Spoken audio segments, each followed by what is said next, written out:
in the credit quality as adjudged by the three rating agencies to be improving, and to the extent that the Barbados Economic Recovery and Transformation Program, Madam Deputy Speaker, supported by the International Monetary Fund, supported by the multilateral development banks throughout these last 7 years, has meant that we have been able to meet all of our structural benchmarks under the programs, both programs, which allows any investor, domestic or external investor, to be able to see that the government has been true to the program and that people can take the government at its word with respect to its ability to implement not just the reforms, but to be faithful with respect to restoring public trust in relation to the management of the fiscal affairs of this country. During those discussions, we got extremely good feedback from those investors. Now, as you would appreciate, Madam Deputy Speaker, we have been toiling to ensure that this economy can recover and work for ordinary Barbadians. And therefore, we embarked on that roadshow to be able to tell our story. During that time, we recognized as well that there certainly was some volatility with respect to the markets, and clearly, whilst interest rates have changed significantly from the low interest rate environment when we took office a few years ago, we recognize that our story, the Barbados story, in given what we have been able to achieve, in spite of all of the challenges, Madam Deputy Speaker, that the Barbados Reform Program is a program that every Barbadian can be proud of, and it is a program, Madam Deputy Speaker, that investors are interested in hearing and are equally interested in being able to help support the financing options for Barbados. Now, we have, I say we meaning the government of Barbados, the last time that we embarked on an issuance of this nature was in 2010, Madam Deputy Speaker, when we went in the market, we borrowed $200 million at that time, Madam Deputy Speaker, and that was over a 12-year duration. And I must say that was very different conditions than exist today, and that was well before, as you and the rest of the country became accustomed to. That was before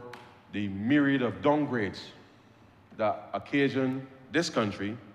as well as the increase in taxation, relatively speaking, that accompanied the increased costs of debt service, the increased costs with respect to interest payments as a result of the deterioration in the credit quality occasioned by those downgrades. And therefore, we told Barbados' story of the last 7 years, and notwithstanding the fact that we had initially embarked on a non-deal roadshow, which meant that we were simply sensitizing the market as to what was happening in Barbados, what the future plans with respect to the government of Barbados, with respect to know that we've come to the end formally of this second program supported by the International Monetary Fund, what the government was intending to be able to do going forward. And so,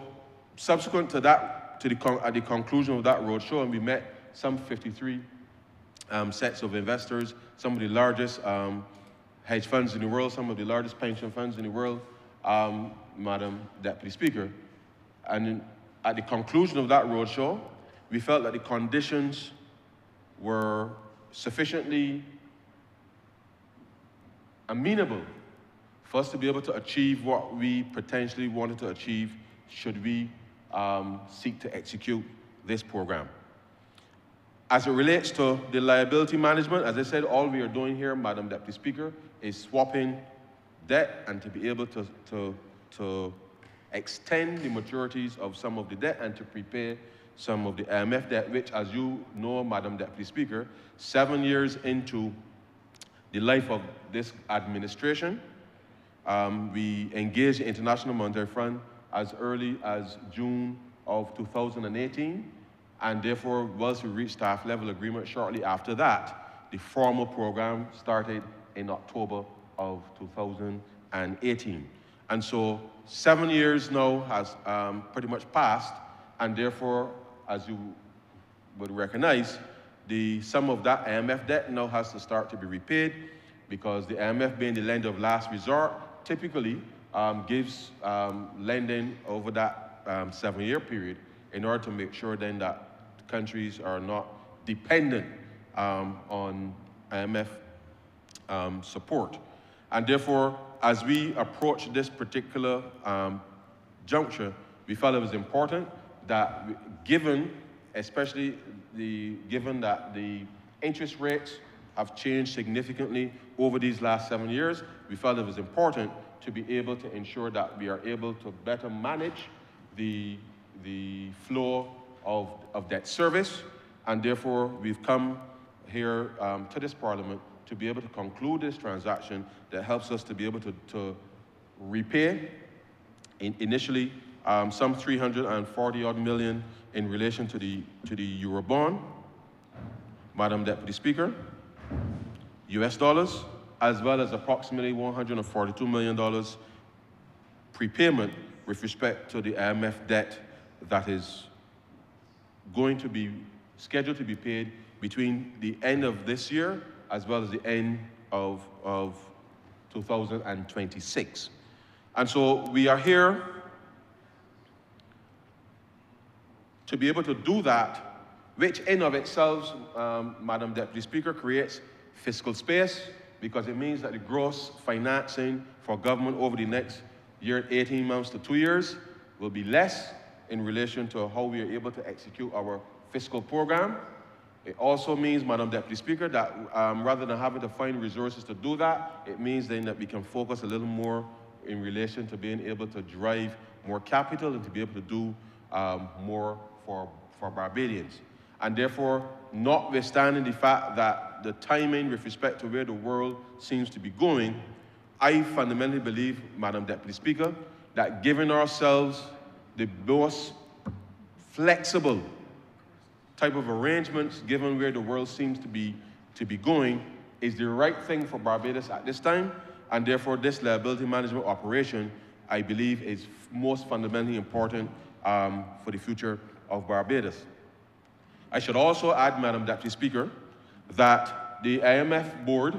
originally was supposed to meet on June 26, but they actually met last week, Madam Deputy Speaker, and considered Barbados' final review, and again issued, for the benefit of the entire world,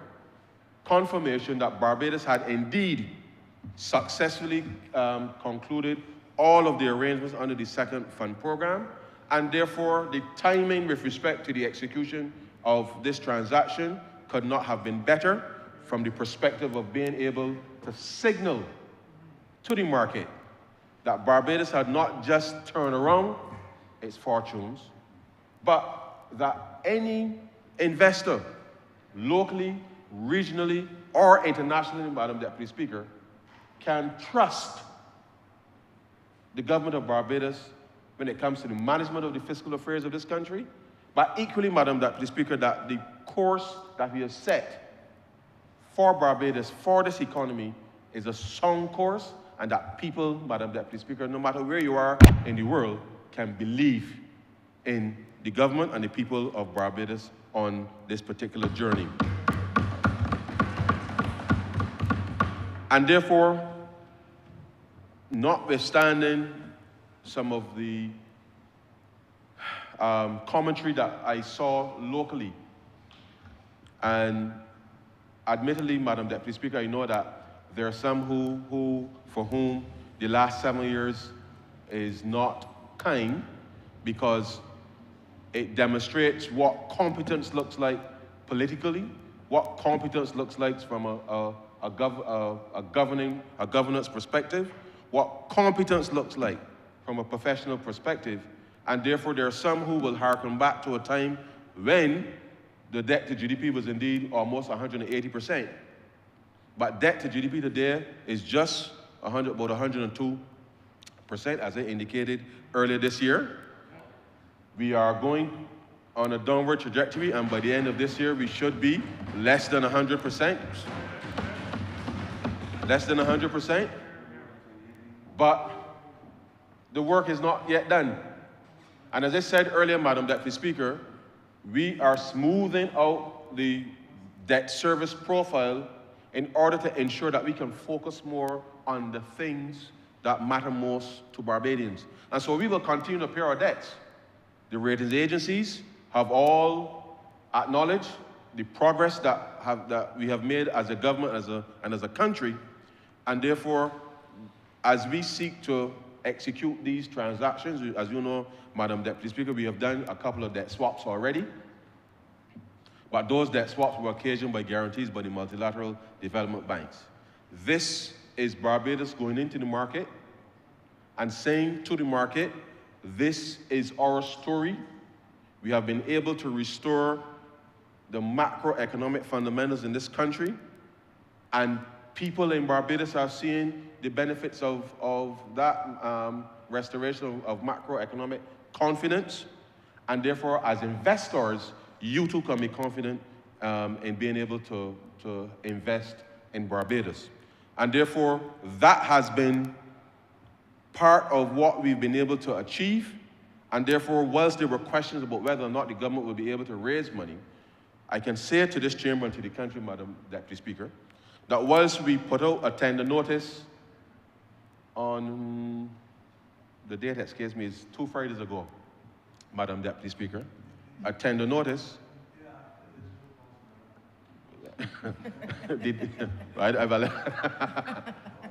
We put out the tender notice after the escalation of things in the Middle East, Madam Deputy Speaker, for $500 million US, Madam Deputy Speaker, as the resolution says. And because we were able to communicate effectively, Madam Deputy Speaker, with investors, by the end of Friday last week, we had received firm orders, Madam Deputy Speaker, of $2.8 billion US in orders from investors all over the world, Madam Deputy Speaker, who are prepared, Madam Deputy Speaker, to put their monies in Barbados. As a matter of fact, I remember one particular meeting, you recall, Prime Minister, we were in a meeting and one of the investors said, quite frankly, they could not get their hands on Barbados bonds, and referred to the fact that we were running primary surpluses as a fat, juicy surplus. In all my years as an economist, I've never heard anybody refer to a primary surplus as fat and juicy. And the reason that they refer to that is because it was the discipline of achieving those surpluses that is part of the success story of us being able to bring our debt down. But it is not just the surplus, but we've been able to ensure that growth in the economy supports our capability of running those surpluses. Inclusive growth, to be able to achieve those surpluses. So this has not been a story of austerity, as the leader of opposition might want others to believe, because this Barbados Economic Recovery and Transformation Program, Madam Deputy Speaker, has been one where we have gone the length and breadth of Barbados to ensure that the most vulnerable people in this country, in the worst set of circumstances to afflict this country, that we were able to keep people's heads above water, that we've been able to bring a number of critical reforms along. You heard the Prime Minister in the debate earlier today speak to the fact that we had to introduce a minimum wage. We increased the non-contributing pensions for pensioners. We've increased welfare for citizens in this country to respond to the needs of the most vulnerable. And in addition to that, we've also been able to increase salaries for public servants, but equally, private sector salaries have also increased in the country to keep pace with the fact that that this has happened in the last 7 years. And this has nothing to do with the fact that we had COVID, we had the hurricanes, we had the ash, all of these things. And war,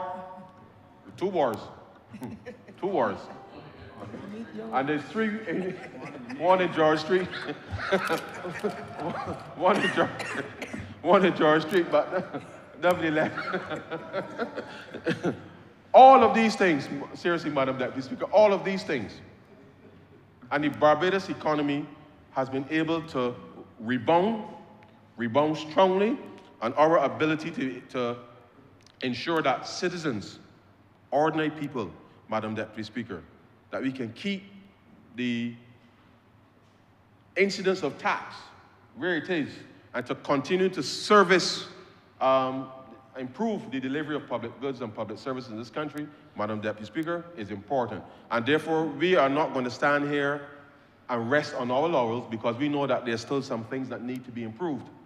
But the reality of it is that these last 7 years, Barbados has done very well. There's still more work to be done,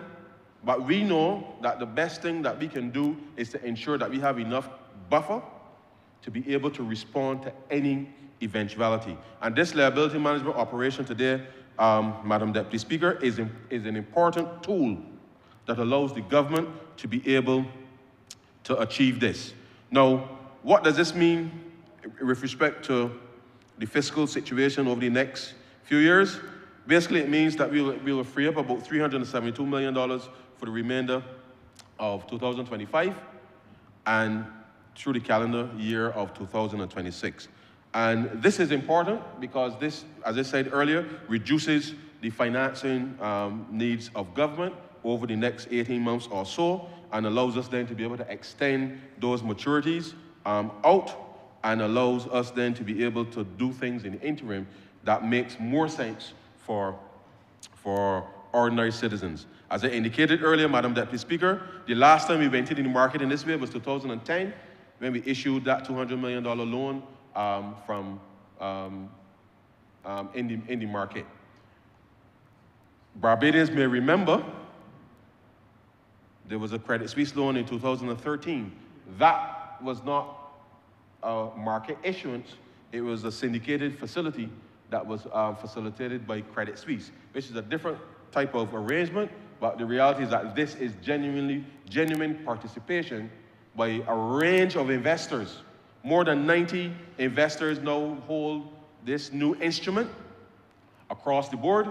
and therefore demonstrates a wide cross-section of confidence that investors now have in the Barbados Economic Recovery and Transformation Program. And I say to Barbadians that as our credit quality improves, it means that the credit conditions in the market will only get better. Now, of course, that is still subject to the fact that international markets interest rates have changed significantly, and therefore we need to redouble our efforts to be able to improve our credit quality as quickly as possible. But that depends on us being able to get up every day and go to work, whether you're in the public sector or in the private sector, and make sure that you can execute, Madam Deputy Speaker, to be able to drive the growth even harder. And driving the growth harder is going to mean less interest costs for government, it's going to mean less interest costs for the businesses, and it will mean less interest costs for individuals, Madam Deputy Speaker. And therefore, as we continue to be able to execute on these macro reforms, I want Barbadians to appreciate and understand that it has a direct impact on anything that you may do. Whether you get your mortgage, Madam Deputy Speaker, whether you get your loan for a car, or even household appliances, or whether all of these things matter, Madam Deputy Speaker, with respect to how ordinary Bajans are able to live their lives. And therefore, we do not do these things in isolation. So when others speak, we need to ensure that we communicate that this macroeconomic recovery is in the interests of ordinary Barbadians. And therefore, we will continue to work with all stakeholders to ensure that as the fiscal situation improves, as the country's situation improves, that certainly access to financing and cheaper credit allows Barbadians, Madam Deputy Speaker, to be able to, in effect, Madam Deputy Speaker, build their dreams, achieve their dreams. Because at the end of the day, without access to financing that is affordable, then it means that persons will not be able to do the things that they will ordinarily be able to do. And therefore, this is part of what we are intending to ensure that the government always has the capacity to respond. Let me also indicate, Madam Deputy Speaker, that these bonds, notwithstanding the fact that when we had the debt restructuring, all of our debt had included, at that point, the natural disaster clauses. And as you know, the natural disaster clauses allows the government to defer debt up to a 2-year period to respond to any natural disaster that may occasion the country of a sufficient nature that allows us to be able to rebuild. This new instrument is the first instrument to be launched in the international capital market in its own right, without any guarantees or anything from multilateral development banks, that has embedded in them the natural disaster clauses as well as the pandemic clauses. And as the Honourable Prime Minister has been leading the charge with respect to the Bridgetown Initiative as to why these clauses are important, especially for small states. It is important for Barbados to understand that a lot of the advocacy that we have put into the international market, Barbados is now leading the space with respect to being the first issuer in the commercial credit space globally to be able to have bonds in these clauses included in the bonds to be able to ensure that the creditors have certainty in the event that something happens in Barbados. And if it does happen, then there's an orderly approach with respect to being able to work out the debt. But what's important, that natural disaster clauses as well as the pandemic clauses are included, and therefore the government of Barbados, should any of these things occur in the future, will have the ability on these commercial terms to be able to suspend the debt, deal with the issues that you have to deal with in the interim, and the creditors now understand that. And the reason that this is important is because as a small country, Madam Deputy Speaker, and we've seen it happen across the region in recent years. A number of countries have been hit by natural disasters. They've been trying to recover and had to borrow to recover, to build from those natural disasters, Madam Deputy Speaker. And whilst they're rebuilding, another hurricane comes along and lick them up again, Madam Deputy Speaker. And then you have to borrow again. And therefore, this is fundamentally important, and we hope that the rest of the region, as well as those across the Pacific and others who are in a similar, in the Indian Ocean, who are similarly as vulnerable as we are, will also find favor with respect to the market in being able to issue these debt clauses, because it gives certainty to the creditor, but it gives the opportunity for the borrower to be able to focus, Madam Deputy Speaker, on the things that really matter to the people in the immediate aftermath of a disaster, because as you would appreciate on a small country, Madam, as a small island, that stability and security in post-disaster is important, but the ability to respond and to rebuild quickly is fundamentally important. And therefore, these clauses have been included, and the reality is that this has been, I think, as a result of us being able to explain very clearly to the creditors what that will mean for them in relation to being able to see that they will get their monies, but that they will do so after the country is able to respond. This new debt, Madam Deputy Speaker, $500 million, US, interest rate of 8%. There's a 5-year grace period, and then followed by 10 equal semi-annual payments of the principal.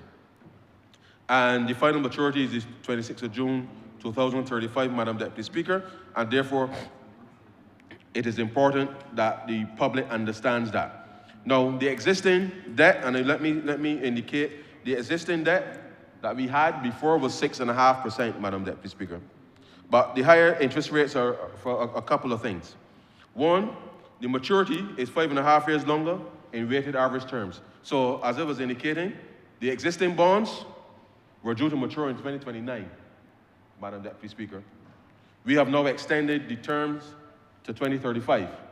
And therefore, as a result of that, we have a slightly higher interest because of the rollover of the existing debt from the holders.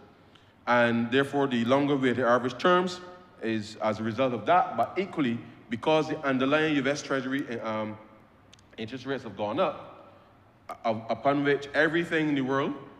as you know, we transitioned from LIBOR to SOFR, and that is influenced by US Treasuries. That interest rate has risen over the course of the last few years, and therefore the two things have combined for us to be able to get to the 8% interest rate that is here. And we hope that certainly that there would be better terms with respect to the market. But as you know, in the post-COVID environment, we've seen the Fed in the United States, as well as the European Central Bank, in order to be able to drive inflation down in the post-pandemic era, interest rates have risen, and as a result of that monetary policy being executed both in the United States, as well as Europe, as well as the Bank of England, we've seen interest rates rise. Now, we've seen some reduction recently, but of course, with respect to the wars starting, as well as some of the volatility in the Middle East, we would hope that interest rates will come down a little further, but that remains to be seen, Madam Deputy Speaker, and therefore we felt it was important that the timing of the execution of this transaction, that given where we were seeing the near term, that there really was not going to be a better time to get into the market and get out, given all that was happening globally. And therefore, the partial prepayment of the IMF also achieves a couple of things, Madam Deputy Speaker. One, we will prepare the principal, as I indicated, between next month and 2027. That also means that early prepayment would mean that, because we currently have about 505% of our quota, and therefore that prepayment will reduce us to just under 400%, 395 precisely, which in the event that something extraordinary happens in the near term, that will give us some space that should, and I say to Barbadians, because as we've seen over the course of the last few weeks, whether it is the Middle East, and certainly with the United States deciding to support, to support Israel against Iran, and now there's a ceasefire and all of these types of things.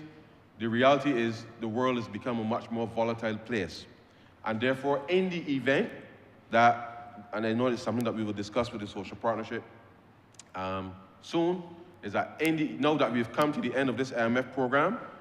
in the event that we may at some point in the future have to go back to the IMF, not because of anything that's happening in Barbados,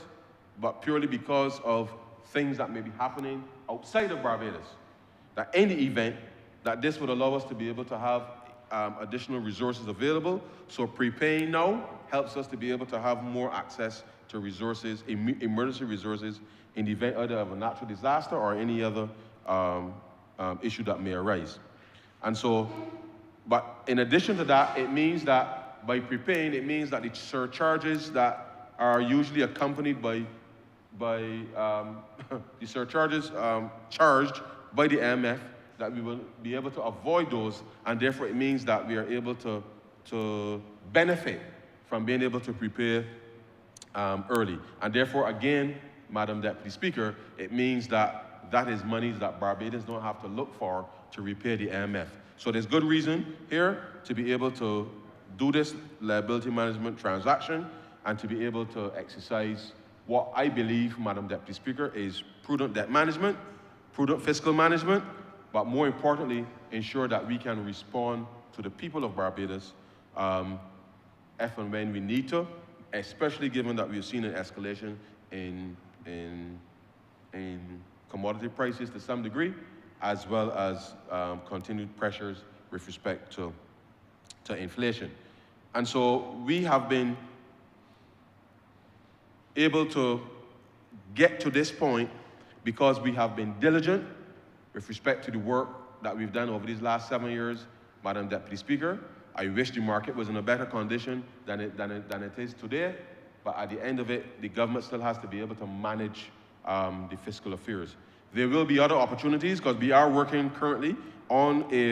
another debt swap, and we're going to be focused more on how we divert some of those resources to address some of the social investment in health and education, Madam Deputy Speaker. And therefore,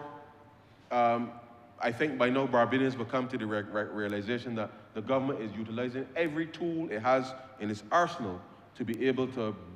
bring financial relief, but focusing on the interventions that help us to be able to unlock additional investment to improve, as I said, Madam Deputy Speaker, the public goods and delivery of public goods and public services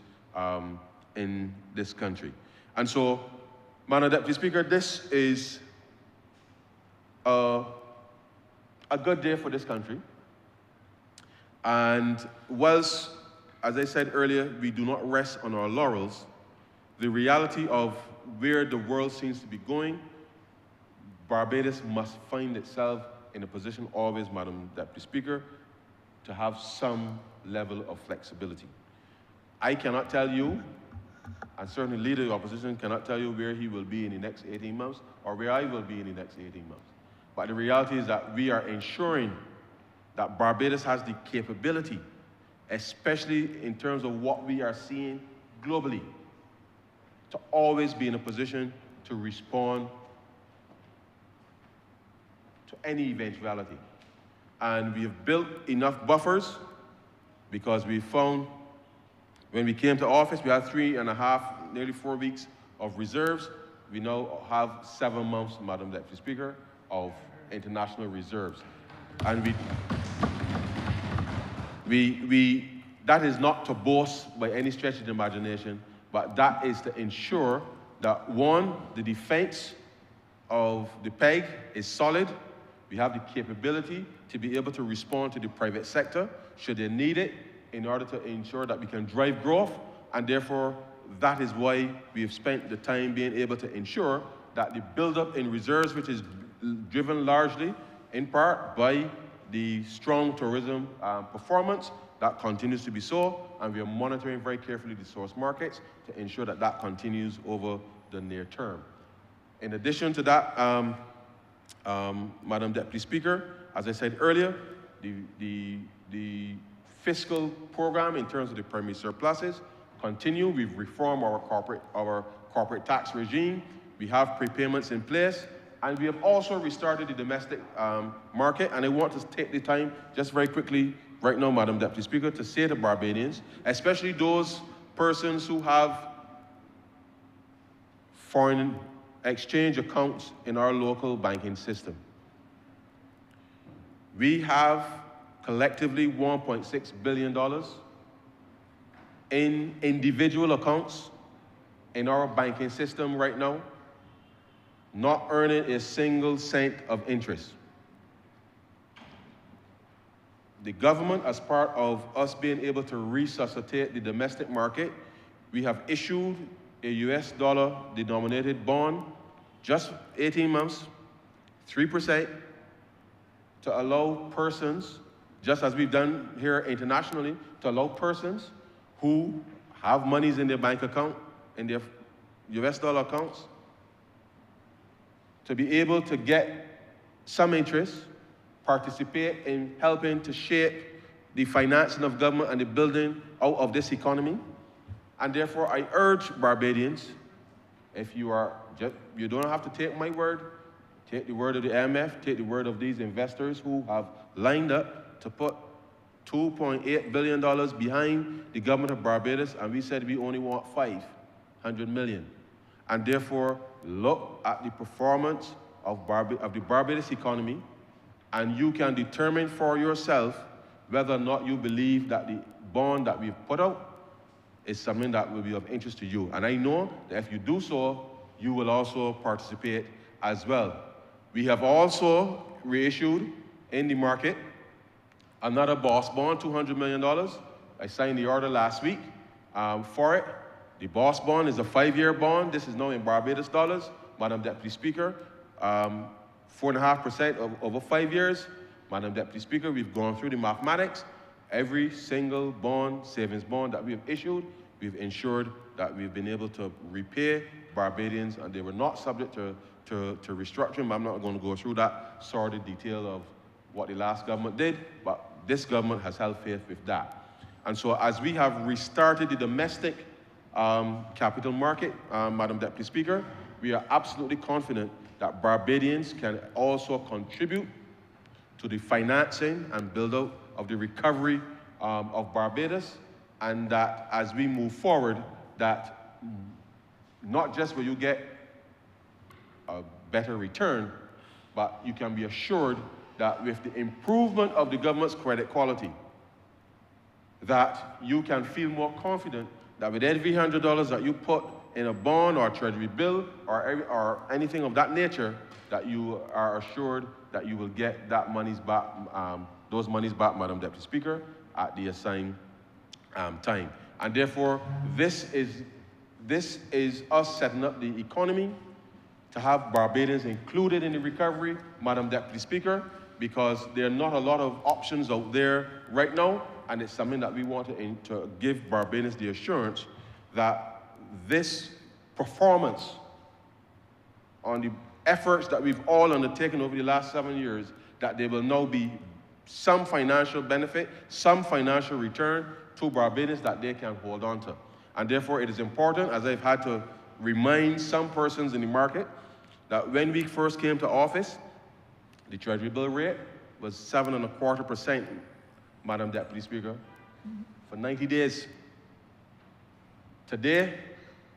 not today, but a few weeks ago, the last auction that we put into the market, the treasury bill rate was 1.69%, Madam Deputy Speaker. And therefore, the credit quality matters. And therefore, whilst you're not paying as much interest as you were under the last government, because they had to tax people over and over and over and over in order to help repay the debt, we've stabilized the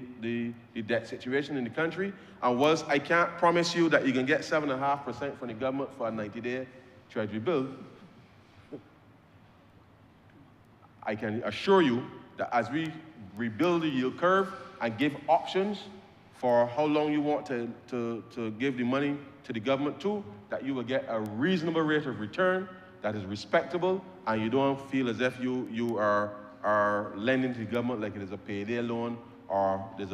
some type of loan short arrangement in place. This is a responsible government responding to the needs of Barbadians, and therefore this liability management operation that Parliament is being asked to approve is to afford the government the space to be able to reduce its overall financing needs over the near term, reduce the propensity for any need for taxation. As I said earlier, Madam Deputy Speaker, you can never be sure that there will never be any tax increases in the future, but this gives us the benefit to know that over the near term, any issues related to that will be alleviated. But more importantly, the financing that we will now raise will be now focused more on us being able to drive more interventions in the domestic space, to be able to finance more capital projects, to be able to help chart a stronger recovery, Madam Deputy Speaker, over the near term. And so this is important. Let me end on this point, Madam Deputy Speaker. In all of our lives, we have to make financial decisions. And therefore, all of us have some type of debt, Madam Deputy Speaker. And if you are not actively looking at how do you create your own space, whether it's in your mortgage, whether it's in your car loans, there are times when you will see in the papers every now and then, some of the financial institutions will tell you, I will pay the legal fees. If you come and bring your mortgage with me, you get a different rate. Yep. And I'm saying to Barbadians, you have to utilize all of the financial instruments. And yes, it takes time. And sometimes the process may not be as smooth as we would like. But if we do not, in our personal lives, utilize the same type of facilities and innovation that the government is utilizing to make life a little easier for you, then it means that we would have failed in not being able to educate people, Madam Deputy Speaker, that they too can go to any financial institution and ask for debt consolidation to be able to help ease their own debt service when the month comes. And therefore, once you are disciplined with respect to what you have to pay, then it means that you can have an easier path with respect to you being able to service your own debt and eventually being able to do more. And therefore, in the same way that we have had to make decisions in government upfront in 2018 to be able to address the mess that we inherited, we are in this position today because we have been disciplined, we've been prudent, Madam Deputy Speaker, and we have been utilizing all of the financial tools available to us to date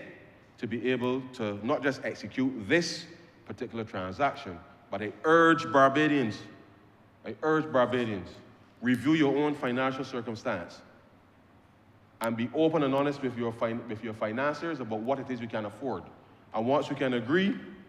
on a particular plan, stick to that plan. In the same way that the Barbados Labour Party, we have stuck to the Barbados Economic Recovery and Transformation Program, which all of us in this chamber, including the Honourable Member for Christchurch South, signed in 2018. And therefore, having stuck to the plan, we are confident that not just transactions like these, but other transactions that will come in the future will bring benefits to Barbadians directly or indirectly, but it allows government to be able to ensure that in uncertain times like these, that we are still able to provide some relative certainty with respect to the management of the fiscal affairs of this country. And so, Madam Deputy Speaker, I am proud to be able to say that I support certainly this resolution. I am pleased that the international investors have demonstrated their confidence in us by tendering more than 5.5 times what we were asking for, and to be able to allow us to come in effect, at the same level as those in the region who have a credit rating one notch above us. And therefore, it is important to appreciate that the good work that this government has done on behalf of the people of Barbados, it is being recognized outside, and I hope that the Leader of Opposition and those domestically will recognize that good work has been done, and therefore let us decide how we are going to ensure that this economic recovery takes greater root and that people can participate in that recovery. And I urge Barbadians,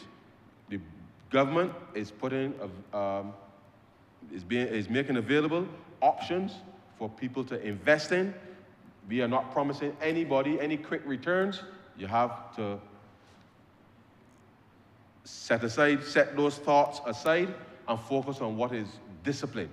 And it is the discipline of being able to set aside a little piece, Madam Deputy Speaker, as my grandmother taught me, and I'm sure as your grandmother taught you too, Madam Deputy Speaker, that you save up a little bit and you do what you have to do. And therefore, the government of Barbados has taken a disciplined approach with respect to how it manages its affairs.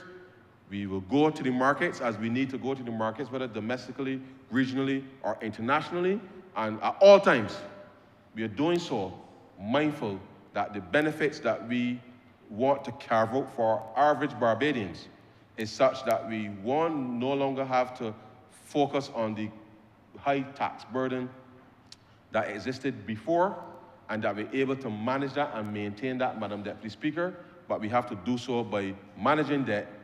driving growth, ensuring that there's greater employment and opportunities within the economy, and that everybody is contributing a little piece of the tax burden, Madam Deputy Speaker. And therefore, if everybody's putting a little something in the pot, it makes it easier for everybody to be able to have the benefits that will accrue thereafter. And therefore, this resolution this evening is important because it signals that we are confident in our ability to go into the market, make our case as to why we believe that Barbados is a good investment, and I hope that Barbadians will as they already have with respect to the Treasury bills, because they're mostly oversubscribed at the moment, but more Barbadians will participate and allow us to be able to have a truly inclusive and resilient growth trajectory. And with those few words, Madam Deputy Speaker, I beg to move that this resolution do not pass. Thank you.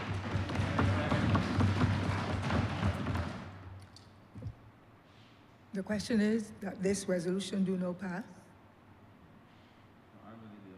Oh, I beg your pardon. Beg your pardon, sir. I apologize. Honourable Member for St. Christchurch South and Leader of the Opposition. Beg your pardon. I'm obliged to you, Madam Deputy Speaker. Let me begin by saying that the government continues to embarrass the Honourable Member for Christchurch East Central, even if he means well, and even with his expertise in the area of economics, he is forced to come here quite often as junior minister in the Ministry of Finance to say things about the Barbadian economy that the Barbadian citizen here may not be experiencing. I took some notes while he was giving his synopsis of this economy.